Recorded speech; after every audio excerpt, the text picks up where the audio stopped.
Previamente a abordar la definición de límite, vamos a hacer algunas aclaraciones respecto de lo que es un entorno, ¿sí? Para la definición de límite se necesita conocer una breve reseña de topología. Nosotros no vamos a entrar demasiado en detalle, pero sí vamos a aclarar algunas cuestiones, ¿sí? Un entorno es lo que la palabra indica, ¿sí? Cuando nosotros estamos hablando, por ejemplo, de un entorno de uno, la idea que nosotros tenemos que tener es que si estamos en uno y estamos hablando de un entorno de uno, lo que estamos haciendo es estar cerca del punto 1, ¿sí? El concepto de entorno se puede también extender a entorno reducido. Entorno reducido, lo que vamos a hacer es utilizar una comillita aquí. La única diferencia del entorno respecto del entorno reducido es que cuando hablamos de un entorno reducido, como es el caso, vamos a considerar también una vecindad, un alrededor de uno, ¿sí? Pero sin considerar el punto 1, ¿sí? Es decir, sin considerar al que generalmente se llama el centro del entorno. Aunque, como vimos acá en el dibujo, pueden ver que el entorno podría no estar centrado, es decir, podría no tener la misma distancia hacia la derecha y hacia la izquierda, ¿sí? Simplemente por facilidad nosotros lo vamos a tomar simétrico al entorno, es decir, que cada vez que nosotros hablemos de un entorno tenemos que pensar que es un entorno simétrico respecto de su centro.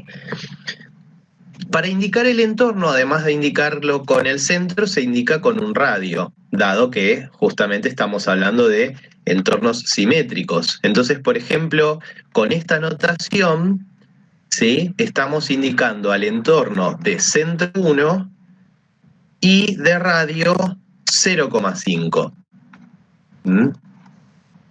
El entorno de centro 1 y radio 0,5 es un intervalo, además. Si nosotros lo pensamos gráficamente, el entorno de centro 1 y radio 0,5 quiere decir, el centro es 1 y voy a ir 0,5 unidades hacia la derecha, es decir acá, y 0,5 unidades hacia la izquierda, ¿sí? Es decir acá. 1 más 0,5 me da 1,5 y 1 menos 0,5 me da 0,5. Es decir que este entorno se podría escribir directamente como el intervalo, es decir, como todos los números que están entre 0,5 y 1,5, ¿sí? Escrito de otro modo, esto es lo mismo que hacer 1 menos el radio, 1 más el radio. En definitiva, de manera general, nosotros podemos pensar que el entorno de centro A y radio R es justamente el intervalo A menos R, A más R. Si el entorno fuera reducido, es exactamente el mismo intervalo al que le voy a sacar el número A, ¿sí? Es decir que tendríamos en el primer caso un intervalo así, A más R, A menos R, considerando todo lo que está acá, y en el segundo caso tendríamos el mismo intervalo, solo que no vamos a considerar el A, el valor A, ¿sí? Este circulito es obviamente un circulito esquemático, ¿sí? Porque el punto A no tiene volumen, no tiene una medida mayor que 0 que uno pueda establecer dentro del intervalo como para que sea, es decir, no se va a ver ese agujero, ¿sí? Es simplemente para indicar claramente que el valor A, que el número A no está dentro de ese conjunto. Ahora bien, como el entorno involucra el concepto de distancia, la manera que nosotros tenemos de hablar de distancia en la recta es utilizando el módulo, ¿sí? Vamos a ver cómo hacemos en este caso para escribir a los entornos y a los entornos reducidos utilizando el módulo. Bien, vamos entonces a tratar de escribir a los entornos con el módulo. Vamos a partir de otro ejemplo distinto. Supongamos que tenemos el entorno de centro 3 y radio 1. Esto, de acuerdo con lo que escribimos, es el intervalo 3 menos 1, 3 más 1. ¿Sí? Y gráficamente lo que se ve es que estoy parado en 3 y voy desde el intervalo 2, 4. ¿Sí? Es decir, todos los valores de X que están aquí. ¿Está bien? Ahora bien, ¿qué cumplen estos puntos? ¿Cómo pensarlo, ¿sí?, como lugar geométrico? Todos los puntos que están en este intervalo cumplen la condición de que la distancia, ¿sí?, de cada uno de esos puntos al valor 3, al número 3, que es el centro del intervalo, ¿sí?, es menor que 1.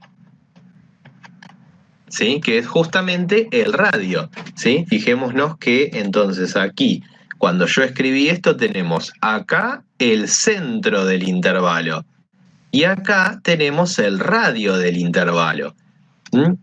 Ahora, ¿cómo hacemos para medir la distancia entre un número cualquiera de estos, que vamos a llamar obviamente X, ¿sí?, y el número 3? La forma de medir la distancia entre dos números es utilizando el módulo, ¿sí? En general, la distancia entre un número A y un número B se puede calcular exactamente haciendo el módulo de A menos B. Esto es algo bastante evidente si lo pensamos desde la recta. ¿Cuál es la distancia entre 3 y 8? ¿Qué distancia hay entre 3 y 8? 4, 5, 6, 7, 8. ¿Sí? La distancia entre 3 y 8 es evidentemente 5. Ahora bien, no necesitamos la fórmula esta para deducir que la distancia entre 3 y 8 es 5. Sin embargo, si nosotros hacemos 8 menos 3, obtenemos el valor 5. Ahora, ¿qué pasa si nosotros queremos hacer, por ejemplo, la distancia entre 8 y 3 y lo pensamos como 3 menos 8? El resultado de esto va a ser menos 5. Entonces, justamente, para que no me aparezca un resultado negativo para medir una distancia, lo que voy a utilizar es el módulo, ¿sí?, en cualquiera de los dos casos, ¿sí? Entonces, en este caso, la distancia entre 3 y 8 va a ser 5. Y así como la distancia entre cualquier número. Ahora bien, volviendo a cómo escribimos acá el entorno, ¿sí?, lo que nosotros acá queremos retratar es la distancia entre un número X y el número 3. Por lo tanto, la distancia entre un número X y el número 3 la vamos a escribir de esta manera. Esta es la distancia entre X y 3. Y esa distancia debe ser menor que 1. Debe ser menor que 1. Entonces vamos a utilizar esta expresión para decir que es menor que 1. En este caso estamos escribiendo la distancia entre X y 3 es menor que 1. Fijémonos que acá apareció el centro y acá apareció el radio del intervalo original, del entorno original. Esto nos permite escribir al entorno de centro 3 y radio 1, ¿sí?, como el conjunto de todos los X que verifican esta desigualdad. Y de manera general, el entorno de centro A y radio R será entonces el conjunto de todos los X que verifiquen qué desigualdad. La distancia entre ese X y el centro del entorno, es decir, A, debería ser menor que el valor R. Y de esta manera definimos al entorno de centro A y radio R utilizando un módulo.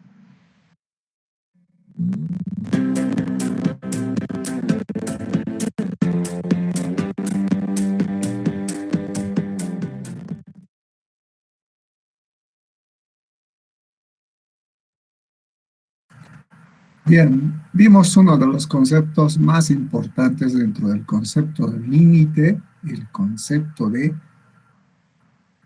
un intervalo llamado la vecindad de un punto A, como lo hemos llamado así, llamado también entorno.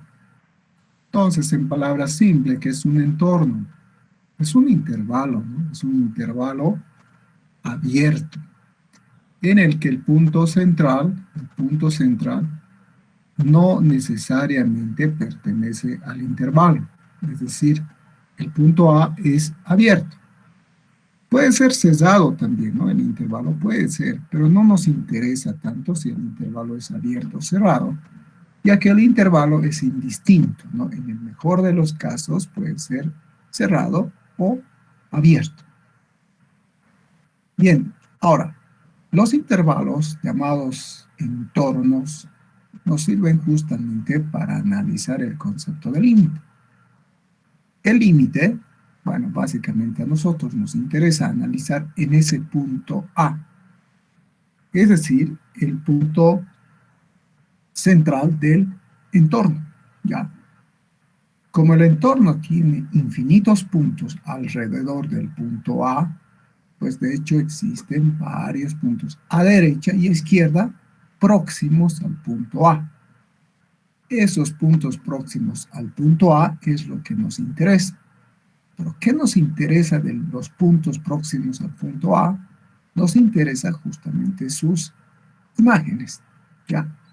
Bien, voy a ir a la pizarra un momentito y les voy a compartir. Probablemente les muestre una invitación de acceso a la pizarra que está en la parte derecha superior, ¿ya? Y le aceptan a la pizarra.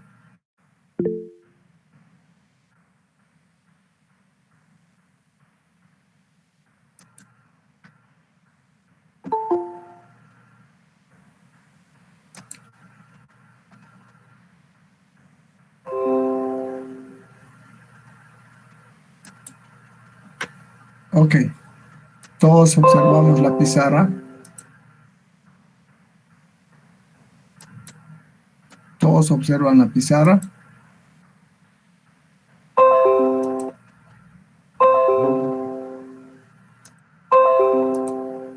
No, ingeniero, bueno, al menos yo no observo. Tampoco, ingeniero, no se observa. Inge dice que hay que solicitar acceso. Un minuto.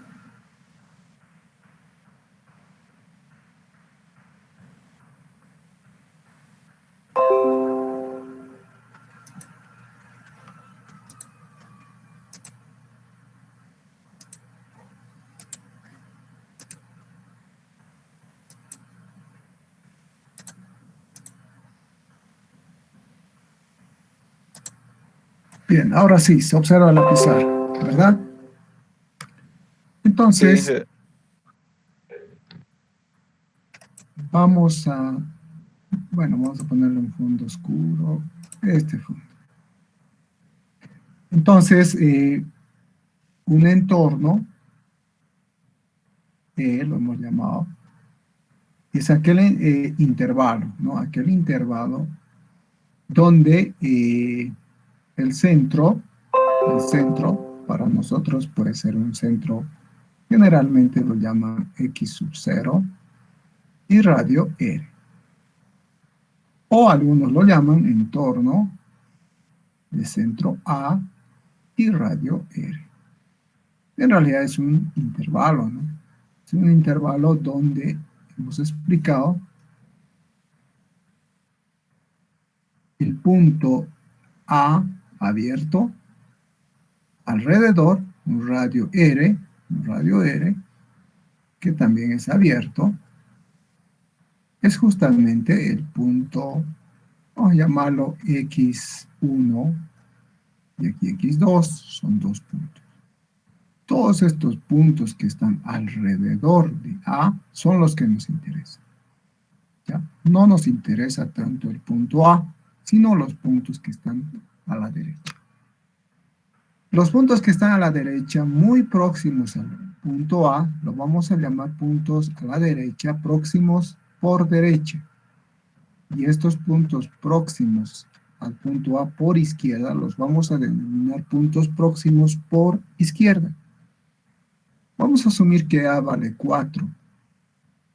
El punto muy próximo al punto 4 puede ser el punto 40001, por ejemplo, por derecha, y por izquierda puede ser el punto 3.9999, por ejemplo. Entonces, entre estos dos puntos, muy próximo existe un número, obviamente un número real. Lo que nos interesa entonces son estos puntos muy próximos. Ahora, si conozco un número muy próximo, 3.99, la idea es calcular su imagen. Me refiero a cuál es el valor de 3.9999. Esa es mi pregunta. O calcular el valor de la función en un punto muy próximo, 4.0001. El resultado que vaya a calcular a este número es lo que se denomina límite. L1 lo puedo llamar y aquí L2. Entonces el límite es el valor de la función en un punto muy próximo al centro del entorno. Al centro del entorno, ¿no? En este caso el punto A. Bien, este es un concepto muy importante. Ahora, todos los puntos que están muy próximos al punto A se denominan puntos de acumulación. ¿Ya? Entonces, ¿qué es un punto de acumulación? Un punto de acumulación son todos los puntos que están próximos al centro del entorno. De ahí el nombre de acumulación, ¿no? O sea, son todos los puntos próximos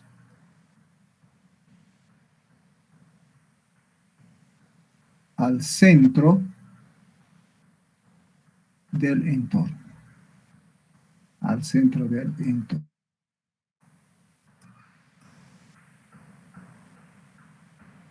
Entonces la pregunta, ¿cuántos puntos de acumulación? Algunas veces también se abrevia esto como PA, los puntos de acumulación. La pregunta, ¿cuántos puntos de acumulación existen cerca de A? Pues existen varios, ¿no? Porque hay muchos números al lado derecho y también al lado izquierdo. ¿Ya? Bien.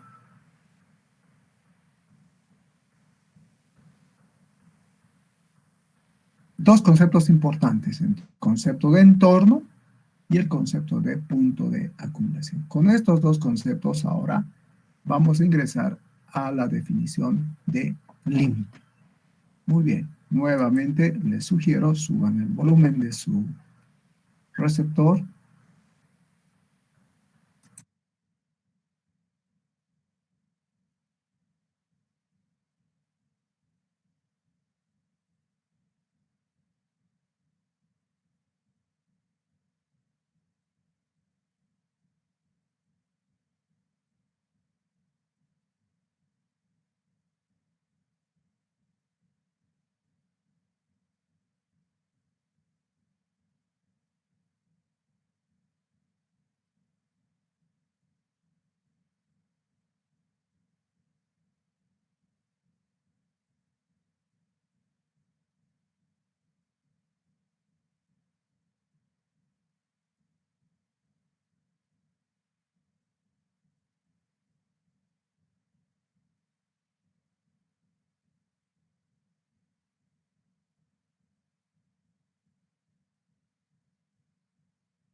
Disculpe, Inge, su micrófono es asociado.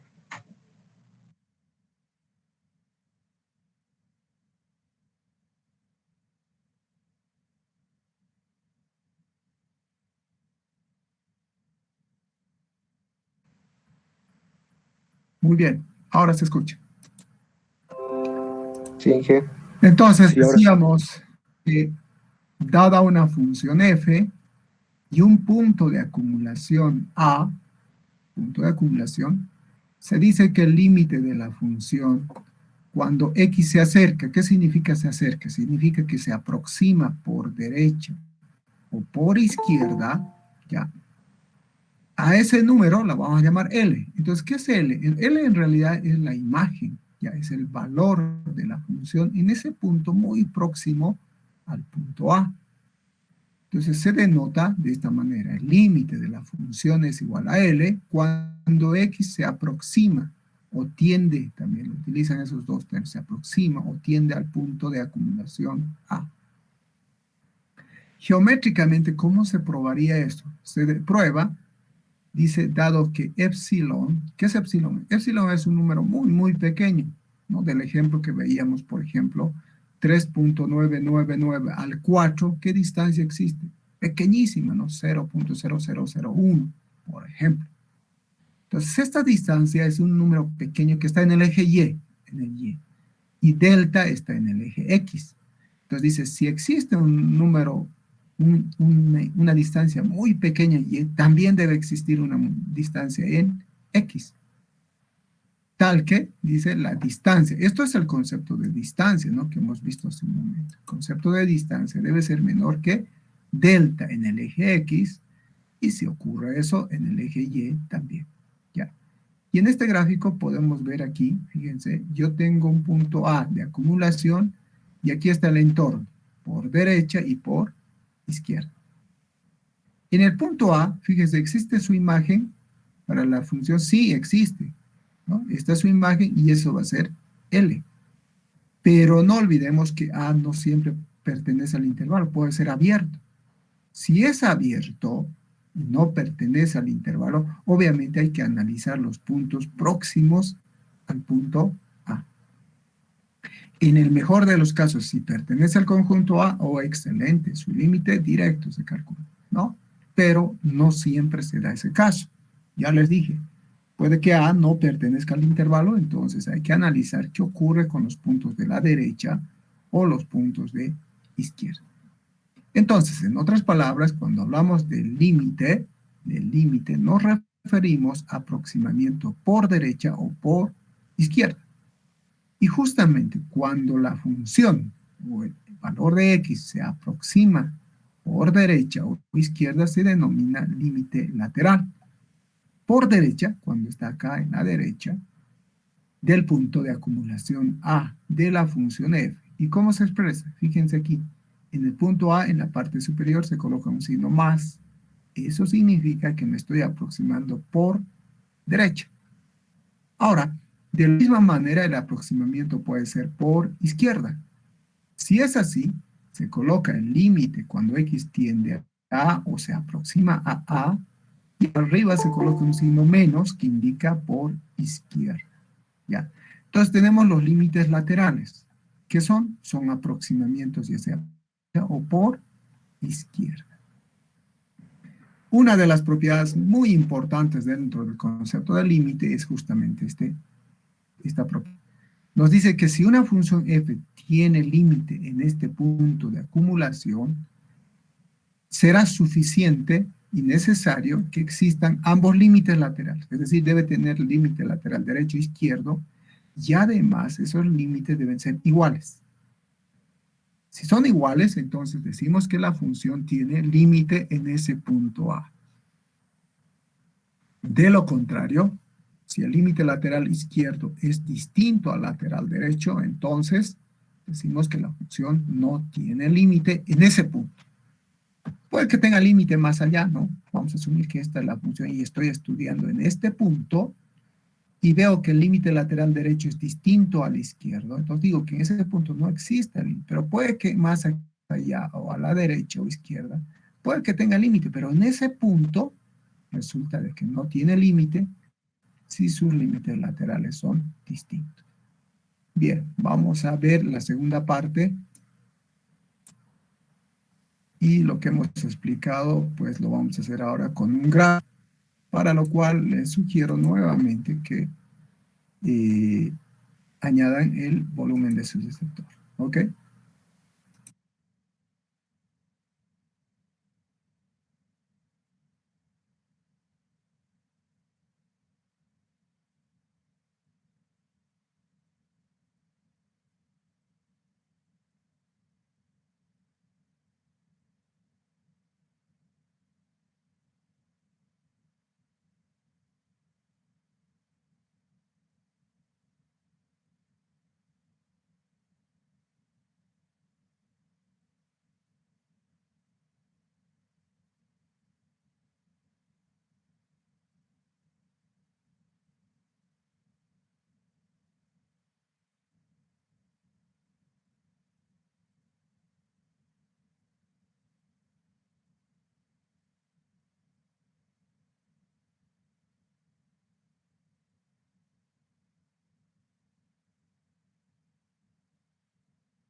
Vamos a comenzar a trabajar con la definición de límite.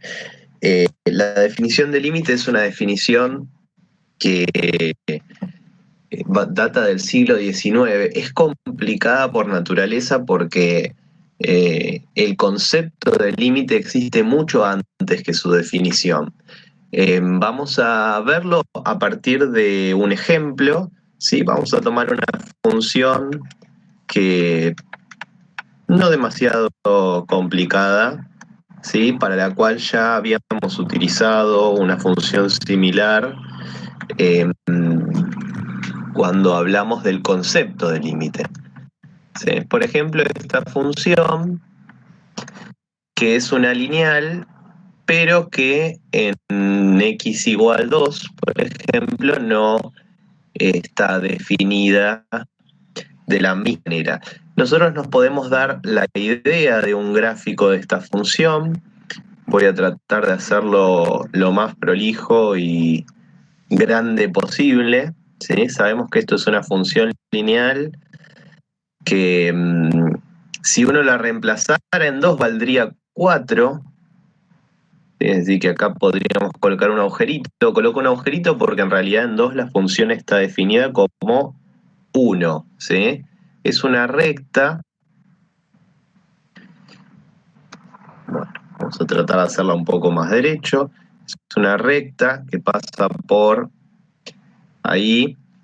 Sin embargo, no vamos a ser del todo precisos en el gráfico, más bien tratar de buscar la idea, ¿sí? Entonces, por ejemplo, nosotros decimos que el límite, como ya habíamos visto, para x tendiendo a 2 de esta función en particular es 4. ¿Y qué quiere decir eso? Bueno, aquí por acá está el 4, ¿sí? Este es el valor del límite. Entonces, ¿qué quiere decir? Que el límite para x tendiendo a 2 de la función es 4. Muy bien.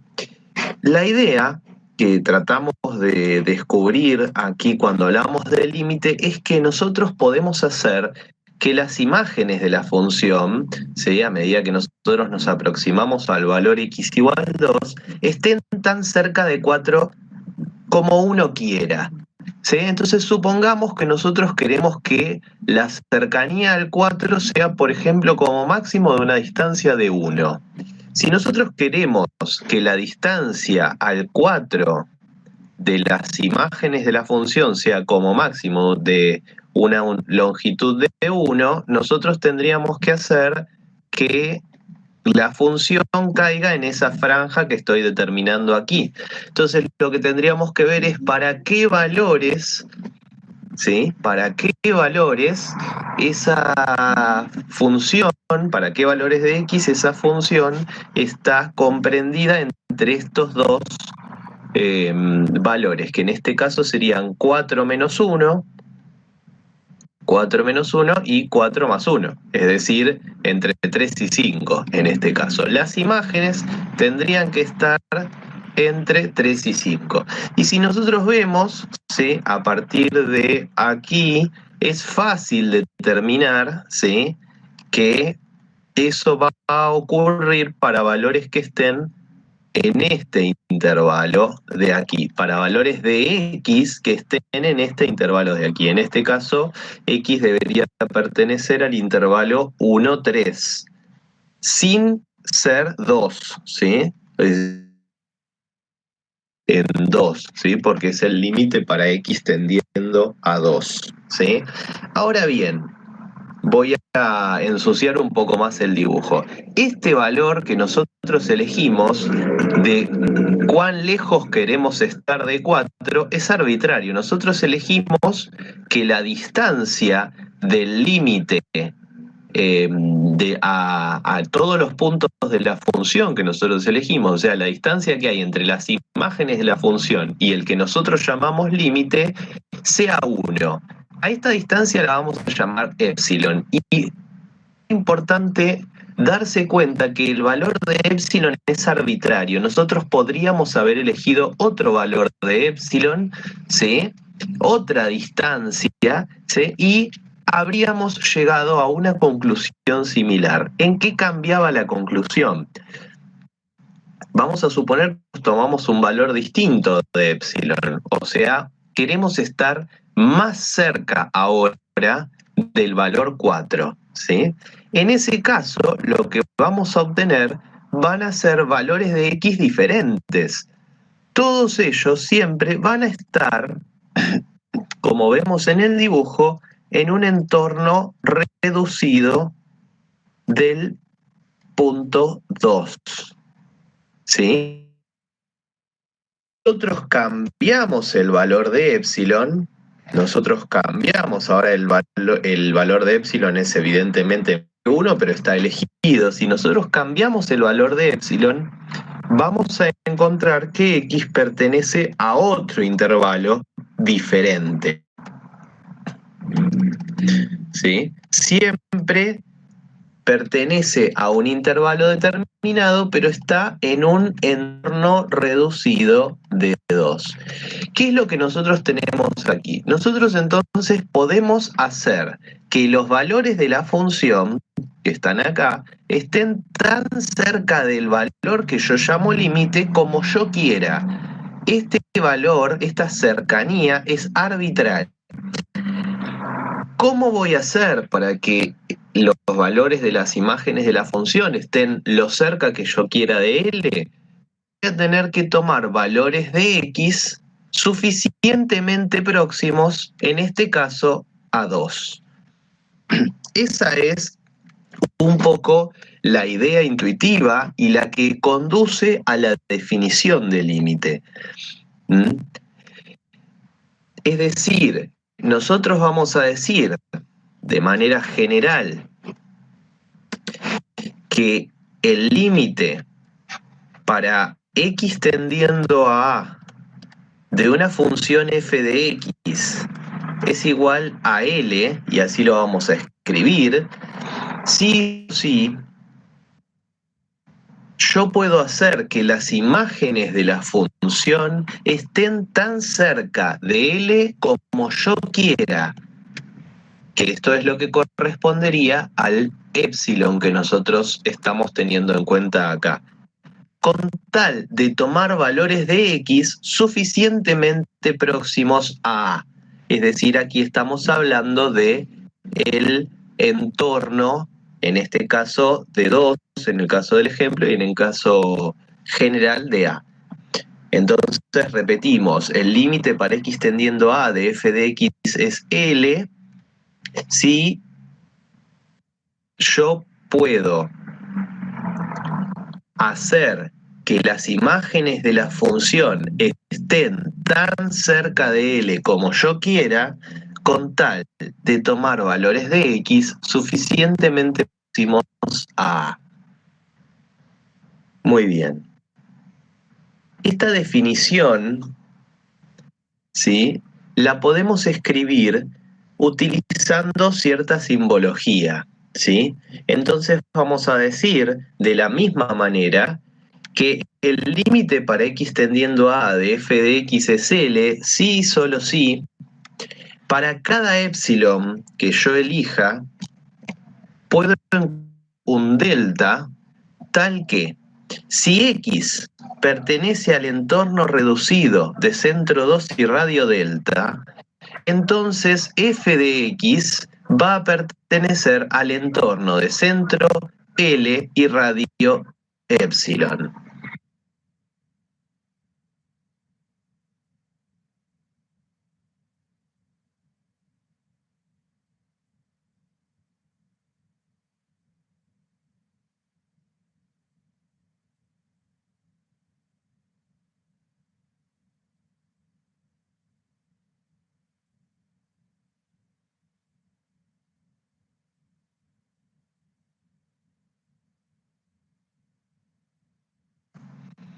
Bueno, vamos a tratar de ilustrar un poco lo que quiere decir la definición del límite mediante un gráfico. Aquí en el GeoGebra lo que hice fue representar la función 2 a la x menos 1, f de x igual a 2 a la x menos 1, y lo que vamos a verificar es que justamente el límite para x tendiendo a 2 de esta función es 3, ¿sí?, interpretando un poquito lo que quiere decir la definición. Muy bien, entonces para eso lo que vamos a hacer es tomar primero una circunferencia de un cierto centro y el centro va a ser el punto L, el punto donde nosotros pensamos que es el límite, ¿sí? Y bueno, vamos a tomarla por ejemplo de un radio 1, ¿sí?, como está aquí. ¿Está bien? Lo que vamos a ver de la circunferencia en realidad solamente son las longitudes de epsilon. En este caso estamos tomando epsilon igual a 1, el que correspondería al radio de la definición, ¿sí?, que lo que me dice es qué tan cerca quiero estar del valor 3, qué tan cerca quiero que la función esté del valor 3. Vamos a considerar ahora las intersecciones entre la circunferencia y el eje Y. Ahí está, perfecto. De manera que nos queden entonces los límites del intervalo L menos epsilon, L más epsilon, ¿sí? Si trazamos entonces ahora una recta paralela al eje X por C, y una recta paralela al eje X por D, ¿sí?, esto nos va a determinar la franja donde nosotros queremos que las imágenes caigan, ¿sí?, que es en este caso este pedacito de acá. Lo que vamos a hacer ahora es ver qué intervalo de centro 2, qué entorno de 2 tendríamos que tomar para estar una distancia como mucho 1 del valor 3. Para lo cual vamos a buscar el punto de intersección entre la función y estas dos rectas que vamos a determinar, que serían como las franjas en donde la función que debe quedar comprendida. Ahora vamos a ver qué intervalo nos queda, ¿sí?, con respecto al número 2 sobre el eje X, para lo cual vamos a trazar dos rectas paralelas, pero ahora al eje Y, por este punto de intersección y por este punto de intersección. Y ahí vemos haciendo el acercamiento, que nos queda en un entorno de 2, ¿sí? ese entorno, fíjense que no está centrado, claramente se puede ver que la distancia que hay hasta el lado derecho y la distancia que hay hasta el lado izquierdo cambia, ¿sí? Con lo cual, el delta que nosotros tendríamos que tomar, es decir, el radio que nosotros deberíamos considerar, sería el menor de estos dos para poder asegurar que las imágenes de la función caigan entre estas dos franjas que habíamos dicho. Muy bien, ahora, lo que vamos a mirar es que en realidad el valor elegido, que es el valor, la distancia que yo quiero estar del límite, en este caso es 1, hace que el valor calculado, es decir, delta, es decir, el radio del entorno que yo quiero considerar del punto 2, en este caso, o del punto A de manera general, ¿sí? Tienen una relación, ¿sí? ¿De qué manera? Epsilon es elegido y delta debe ser calculado en función de epsilon. ¿Por qué? Porque si yo el epsilon que es elegido en este caso es 1, lo reduzco, ¿sí? Ahora vamos a seleccionar el punto. Yo reduzco este valor, ¿sí? Es decir, ahora el radio es más chico, es decir, quiero estar más cerca del valor 3. ¿Qué ocurre con el delta? El delta también se reduce, es decir, que cambia. ¿Cómo cambia? Cambia en función de cómo yo elija el epsilon.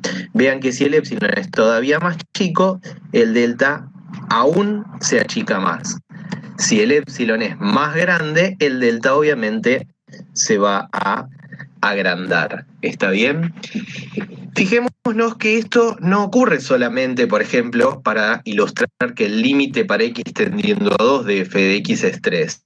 Si yo hubiera tomado, en vez de este punto, hubiera tomado cualquier otro, ¿sí? También habría pasado lo mismo. Vamos a considerar, por ejemplo, el límite para x tendiendo a 1. De 2 a la x menos 1 es 1. Entonces vamos a mover hasta el punto 1 y vamos a querer estar, por ejemplo, a una distancia de 0,5. Fíjense que en el punto 1 queremos estar a una distancia de 0,5, las imágenes quedan comprendidas entre esta franja y esta franja.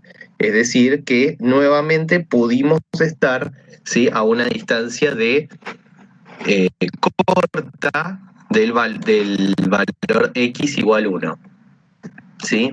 Observen nuevamente que si yo achico el epsilon, es decir, quiero estar más cerca de 1, el intervalo que tomo también se achica, es decir, que el radio, ¿sí?, delta también se va a achicar en este caso, ¿sí? Ahora, fíjense qué ocurre.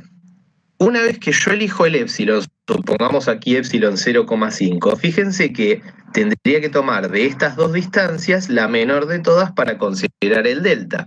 Ahora, si en vez de tomar esa distancia, tomo una más chica todavía, ¿sí? Por ejemplo, vamos a tomar una recta paralela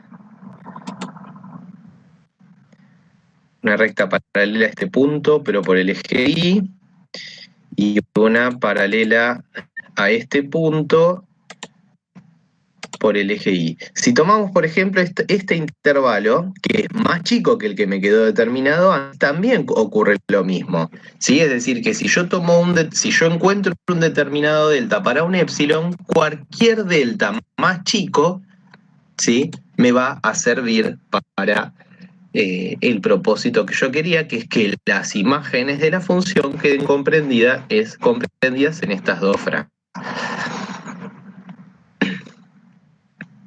Para continuar, lo que vamos a hacer es trabajar con algunos ejercicios que refuerzan un poco la idea de la definición.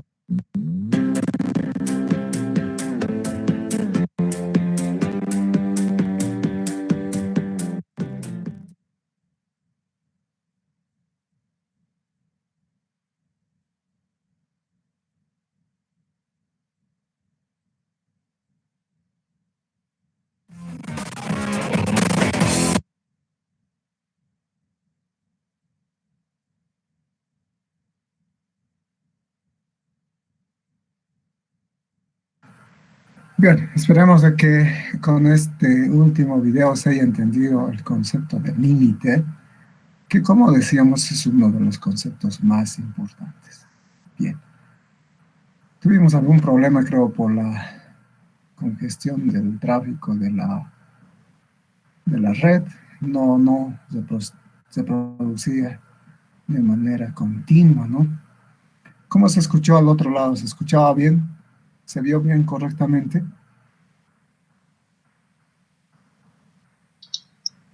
A veces se cortaba, pero la mayoría del video se escuchaba bien nomás. Sí. Ya. De todas maneras, voy a subir estos dos videos a la nube y voy a enviarles los enlaces al grupo. Y obviamente en la plataforma, ¿no? En el Moodle también va a estar usted. Y volver a ver el video, ¿ya? Bien, continuemos. Entonces, para nosotros básicamente nos interesa, si vale el término, averiguar qué ocurre alrededor de un punto, justamente llamado punto de acumulación, ¿no? ¿Se ve la diapositiva? ¿Están viendo? No, Inge. Necesito. ¿No se ve? Ok. No, Inge. No, Inge, no se ve.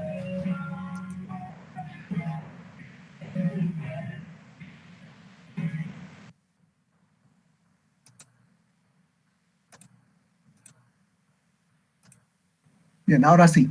¿Sí? ¿Se observa? Ahora sí. Sí, Inge. Ya. Sí, ingeniero. Bien. Debajo de lo que tomaban apunte, coloquen tipos de límites. Los tipos de límites, entonces, dependen mucho de la manera de cómo se aproxima un punto al punto de acumulación. ¿Ya? En este caso, para nosotros el punto de acumulación lo hemos denotado con la letra A. ¿Ya? En este gráfico, por ejemplo, si nos fijamos, es una curva asintótica. ¿Por qué se llama asintótica? Porque esta curva que estoy indicando con el cursor, esta gráfica, nunca va a cortar este eje vertical.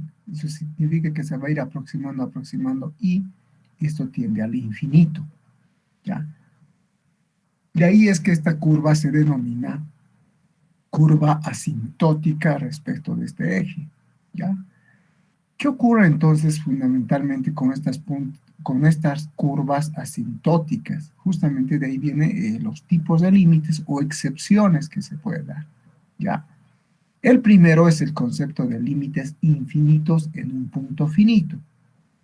Ya, esto es límites infinitos en un punto finito. ¿Por qué se llama así? Se llama así porque estoy calculando el límite en este punto. Ya, en este punto que vale X, que es un punto finito. ¿Ya? ¿Y por qué decimos infinito? Porque la curva que se aproxima a la recta nunca toca esa asintótica y se pierde en el infinito. ¿Ya? Por eso se llama de esa forma. Ahora, en la situación de este esquema, ¿no? Se dice que el límite cuando X se acerca por la derecha al punto A, este es el punto A, ¿no? Es más infinito. ¿Por qué más infinito? Porque cada vez que me voy aproximando por derecha, ¿no? Sus imágenes tienden al más infinito. ¿Por qué más infinito? Porque está arriba del cero en el eje Y, ¿no? Entonces, a medida que la X se acerca al punto A, me refiero a este punto, la función se hace cada vez mayor, va creciendo, ¿no? En ese caso se denota de esta forma: el límite de la función cuando X tiende a por derecha es igual a más infinito. De esa manera vamos a denotar a este tipo de límite. Otro límite de esta forma se puede ver cuando este límite, ya, a su vez, fíjense, estoy marcando con el cursor, va decreciendo, ¿no? 4, 3, 2, y así va decreciendo, y la función también va decreciendo, y se pierde en el menos infinito. Entonces esta curva es asintótica respecto de este eje, por tanto el límite es menos infinito. ¿Cómo se denota este límite?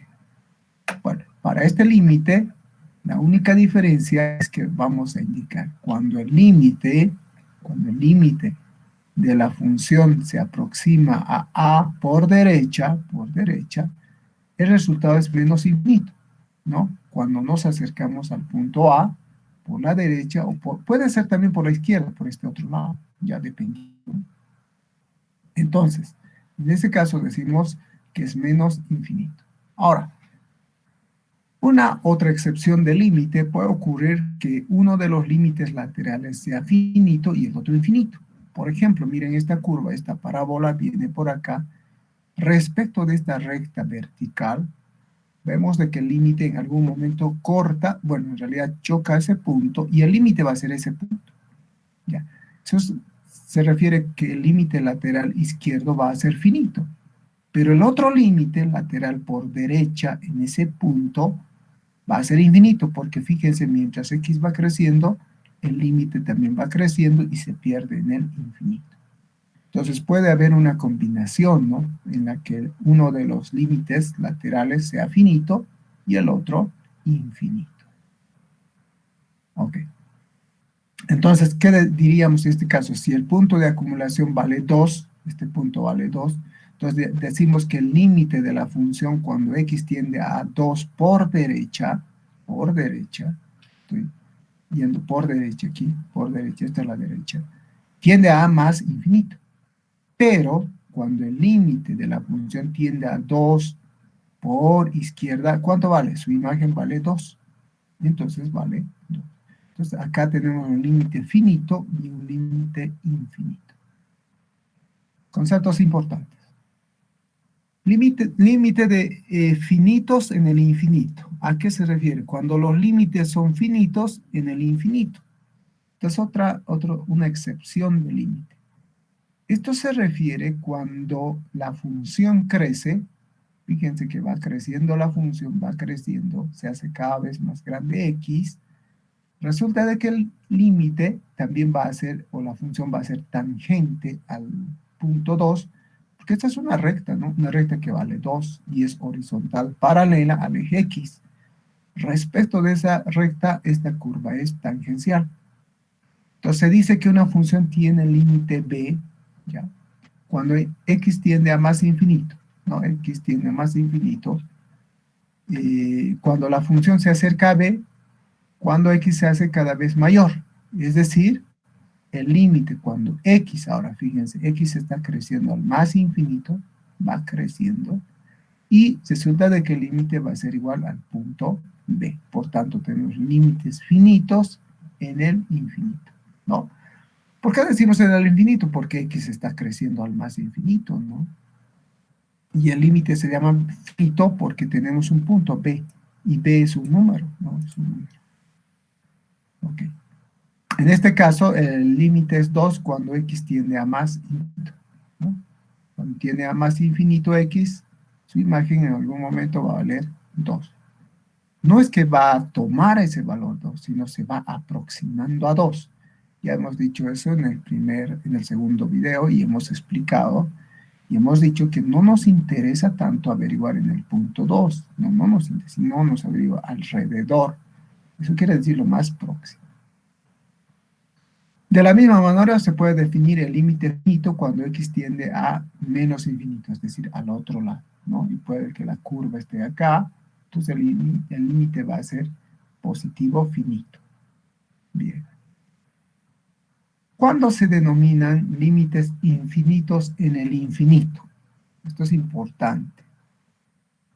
Anoten entonces, límites infinitos en el infinito.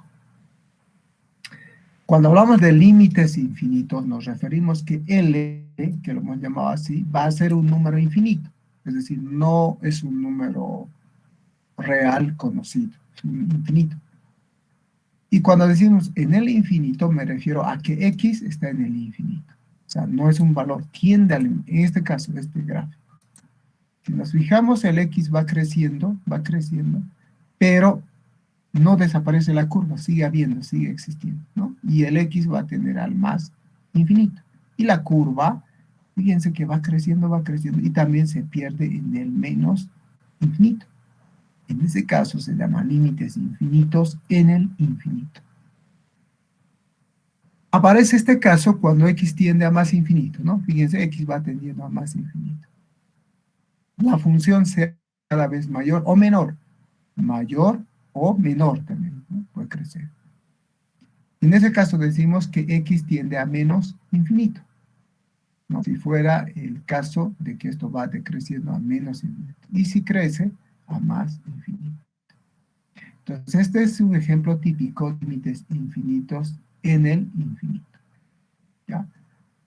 Muy bien. Son casos particulares. ¿Cómo se denota este caso? Se denota de la siguiente manera. El límite de la función, fíjense, x tiende al infinito, por eso decíamos en el infinito. Y el resultado puede ser más o menos infinito, dependiendo, ¿no? En este caso es menos infinito a este lado y al otro lado más infinito. ¿Ya? Bien, estos son los casos particulares de los límites cuando tenemos que considerar un infinito, ya sea para x o para y, ¿no?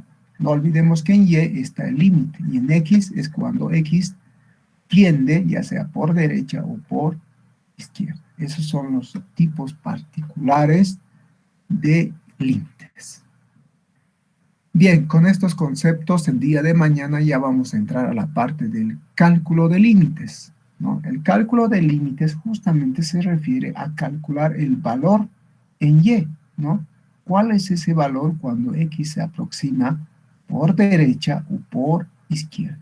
Ya les dije, el punto x, el punto A, es un punto de acumulación que puede pertenecer o no, no interesa, ¿no?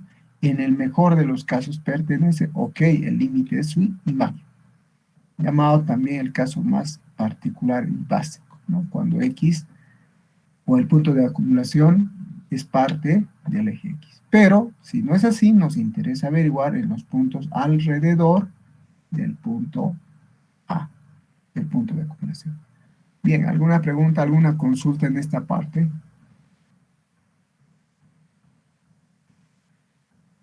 No hay preguntas. Muy bien, el día de mañana nos vemos a primera hora y vamos a entrar al cálculo de límites. Estos conceptos son muy importantes. Vamos a hablar en cualquier momento. Yo les voy a decir límites infinitos o límite que tiende al infinito. Ya tenemos que distinguir entre esos términos. Bien, yo los veo el día de mañana. Cuídense, nos vemos el día de mañana. Bye, bye. Luego, Hasta luego, Mister. Ingeniero. Nos vemos, muchachos, nos vemos.